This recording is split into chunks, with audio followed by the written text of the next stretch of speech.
ये कहानी शुरू होती है 18वीं सदी ऑस्ट्रेलिया से। हम एक बच्चे को देखते हैं जो छोटे से रोते हुए बच्चे को चुप करवा रहा है। अचानक उसे किसी ने आवाज दी और वो वहाँ से चला जाता है। अब दूर खड़ी एक औरत जो ये सब देख रही थी आगे बढ़ी और बच्चे को अपनी गोद में उठा लेती। बच्चा धीरे धीरे करके चुप हो जाता है और ये औरत तब अपने गले से एक माला उतार कर बच्चे के गले में डाल दी। वो फिर बच्चे को एक झरने के ऊपर लेकर गई। अचानक उसे पता नहीं क्या हुआ, बगैर किसी वजह से वो बच्ची को झरने से नीचे फेंक देती है, जो चीज काफी हैरान कन थी। ऐसा करने के बाद वो सीधा चर्च में गई। अपना गुनाह कबूल करते हुए कहती है कि मुझसे बहुत बड़ी गलती हो गई है। फिर बहुत जल्द ये खबर सुनने को मिलती है कि उस औरत को उसके किए की सजा मिल चुकी, जो मौत ही थी, और वो भी बहुत बेरहमी से। हम उसकी लाश को जंगल में देखते हैं, जिसे कुर्सी से बांधकर लिटाया हुआ था और उसका सर पिंजरे में कैद होता है। तभी कोई अनजान आदमी वहाँ आता है, जो औरत की उंगली काट कर एक कपड़े में रख लेता है। इसके बाद हम कहानी की मेन कैरेक्टर को देखते हैं, जिसका नाम एग्नेस था। एग्नेस एक गरीब किसान होती है जो अपने भाई और मॉम के साथ रहती थी। उसकी उम्र 17 साल। आज उसकी शादी है, जिस वजह से वो खुश लग रही थी। अब एग्नेस, उसका भाई और मॉम, ये तीनों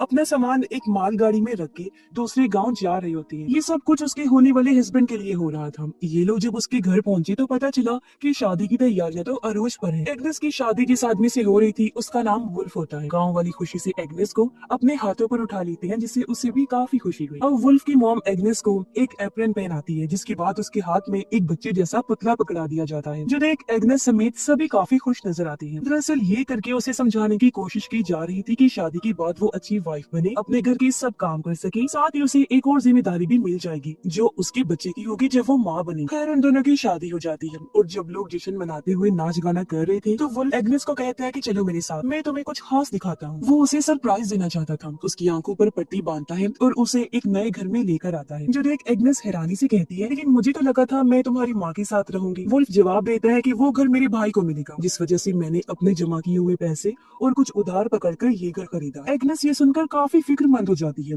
उसने फौरन कहा कि उधार पैसे लिए हैं आपने, मगर क्यों, और अब आप ये कर्ज चुकाएंगे कैसे? वुल्फ मुस्कुराते हुए जवाब देता है कि तुम टेंशन मत लो, ये मेरा काम है, सब ठीक हो जाएगा। उधर सुबह से शाम हो गई थी। गांव वाले अभी भी डांस कर रही होती हैं, साथ ही बहुत ज्यादा शराब पीने की वजह से वो नशे में धुत होते हैं। एग्नेस देखती है कि वुल्फ बिल्कुल नशे में है और अपने दोस्त से बातें कर रहा है, जिसकी कुछ देर बाद एग्नेस की फैमिली भी वापस जाने का फैसला करती है। उसका भाई एग्नेस को कपड़े में लिपटा हुआ एक तोहफा देता है। वो जैसे उसे खोलती है तो ये उस औरत की कटी हुई उंगली थी, जिसे सबके सामने मौत की सजा सुना देगी। उसका भाई कहता है कि ये तुम्हारे लिए एक तरह से किस्मत की चाबी है, तुम अपने हस्बैंड के साथ भी अच्छे से रहोगी और बहुत जल्द तुम्हें माँ बनने की खुशखबरी भी मिलेगी। ये सुनकर एग्नेस बहुत ज्यादा खुश हो जाती है और दोनों बहन भाई गले मिलते हैं। उन्होंने कहा कि हम एक दूसरे को बहुत याद करेंगे। फिर एग्नेस जब अपने नए घर आई तो वो उसी उंगली को चूमती है, फिर उसे अपने बिस्तर के नीचे रख देती है, मानो जैसे ये उसकी किस्मत अच्छी कर देगी। ऐसा करने के बाद वो गॉड से दुआ करने लगी, मुझे एक अच्छी वाइफ बनाना और बच्चे भी जल्दी देना। अब कुछ देर बाद वुल्फ नशे की हालत में घर आता है। एग्नेस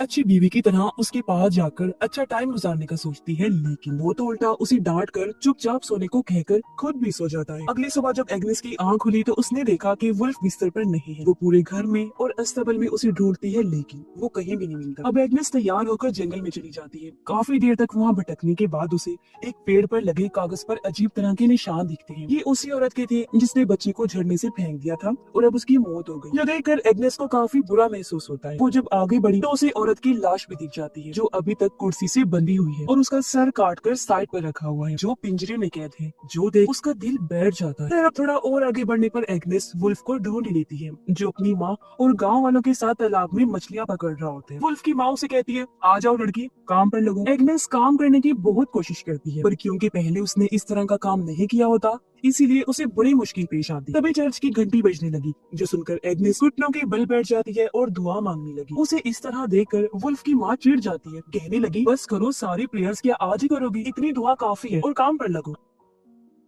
अब दोपहर को एग्नेस और वुल्फ की माँ मजदूरों को ब्रेड्स बांट रही होती है। सबको एक एक ही दी जा रही थी। एक आदमी 2 पीस मांगता है, ये कहकर कि मुझे बहुत तेज भूख लगी हुई है। एग्नेस को उस पर तरस आ गया और वो 2 ब्रेड्स उसे दे देती है, लेकिन ये देखकर वुल्फ की माँ एक ब्रेड वापस ले लेती है और कहती है कि दफा हो जाओ यहाँ से, जितना दिया है उसे ही सबर शुक्र करके खाओ। ये देख एग्नेस को काफी हैरत हुई और बुरा भी लगा। वुल्फ एग्नेस को तालाब के रास्ते घर जाने का रास्ता बता रहा था। वो ये भी कहता है कि अब से काम के मुताबिक कपड़े पहना करो। घर आने के बाद एग्नेस बाकी कामों में लग जाती है। फिर शाम को फिर से कटी हुई उंगली को चूमती है और फिर से उसे बिस्तर के नीचे रख देती, इस उम्मीद के साथ कि उसका हस्बैंड उसके साथ प्यार से रहेगा और उनका बच्चा जल्दी हो जाएगा। लेकिन आज रात भी वो उसे खुद से दूर कर देता है। इससे एग्नेस का दिल टूट गया और वो बाहर अंधेरे में आकर रोने लगती है। अगली सुबह एग्नेस चर्च जाती है और जीसस की बच्ची वाली मूर्ति को देखकर गॉड से अपने लिए बच्चे की दुआ करती है। एग्नेस और वुल्फ की मॉम तालाब पर जाती है कपड़े धोने। तभी यहाँ एक औरत आ जाती है जो माँ बनने वाली। ये औरत भी वुल्फ के घर की वर्कर थी। वो जल्दी एग्नेस से घुल मिल जाती है। फिर दोनों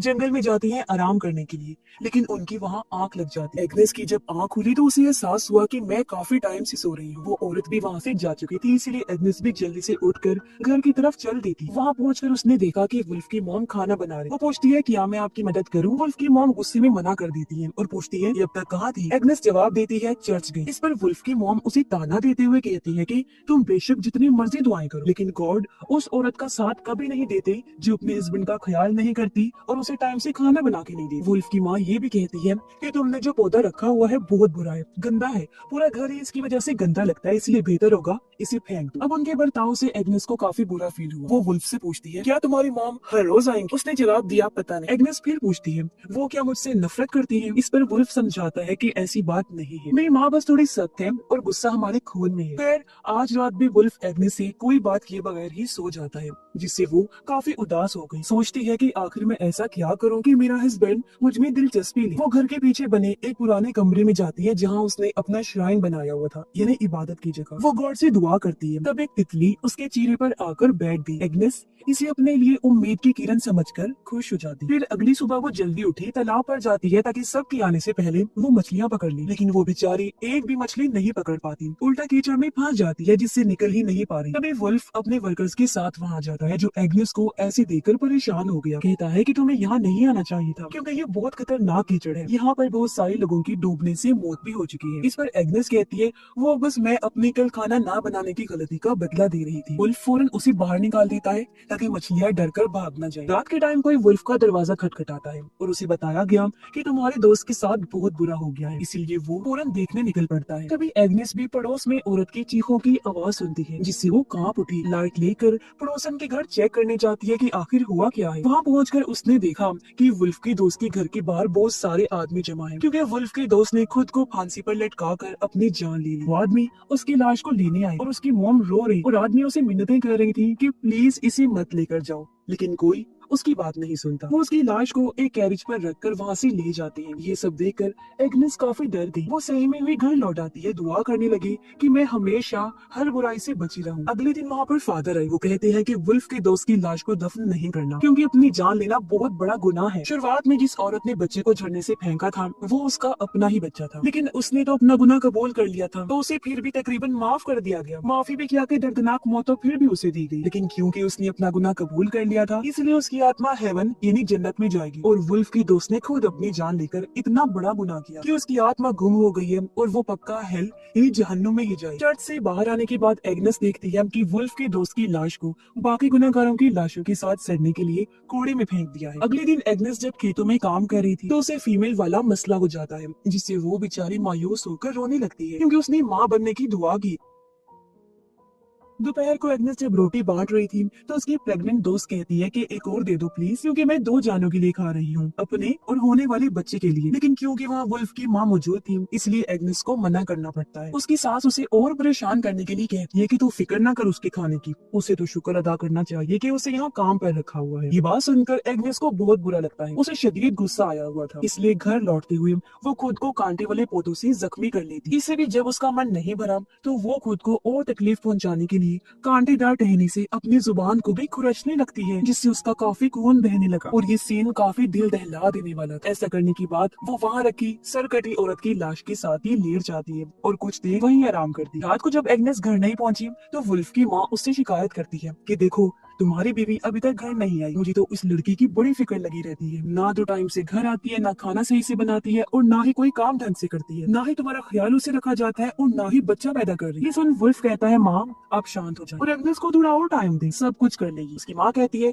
तुमने भी गलती की है, तुम्हें इस गाँव की किसी लड़की से शादी करनी चाहिए जो ये सारे काम भी करती और तुम्हारे बच्चे भी पैदा करती। और वो लोग इस बात से अनजान थे कि एग्नेस बाहर खड़ी हुई उनकी सारी बातें सुन रही है। वो दुखी होकर रोने लगती है, दिल ही दिल में सोचती है कि मैं वुल्फ की माँ को कैसे बताऊं कि बच्चा पैदा होने में मेरा कोई कसूर नहीं है, बल्कि उनके बेटे का है। खैर, अब घर लौटने की बजाय उसी सरकटी औरत की लाश के पास आ जाती है। अपना मन हल्का करने के लिए पूरी रात उसे गाना गाकर सुनाती रहती है। अगली सुबह वो वुल्फ के घर जाने की बजाय अपने पुराने माँ वाले घर जाती है, जहाँ वो खिड़की से अपनी माँ और भाई को देखती है जो आराम से बैठकर नाश्ता कर रहे हैं। कुछ देर बाद उसका भाई अस्तबल में आया, जहाँ वो एग्नेस को सोया हुआ देखता है। उसकी माँ भी आ गई। एग्नेस उन्हें बताती है कि मैं अपने हस्बैंड के घर में नहीं रह सकती, मुझे वहाँ डर लगता है। इस पर उसकी मॉम ने कहा कि बेटा वही तुम्हारा घर है, मैं भी तुम्हें अपने पास नहीं रख सकती। हाँ, लेकिन जब भी तुम्हें कोई मुसीबत होगी या तुम परेशान हुई तो मैं तुमसे मिलने फौरन आ जाऊंगी। इसीलिए वो मायूस होकर घर के पास ही बैठ जाती है। दोपहर को यहाँ वुल्फ आता है। वो एग्नेस से कहता है कि उठो, मेरे साथ घर। लेकिन जब एग्नेस ने इसके लिए मना कर दिया तो वो उसके भाई की मदद से जबरदस्ती उठाकर अपने घर ले आता है। एग्नेस घर के सभी कामों को करने से मना करती है। उसकी हालत देखकर लग रहा था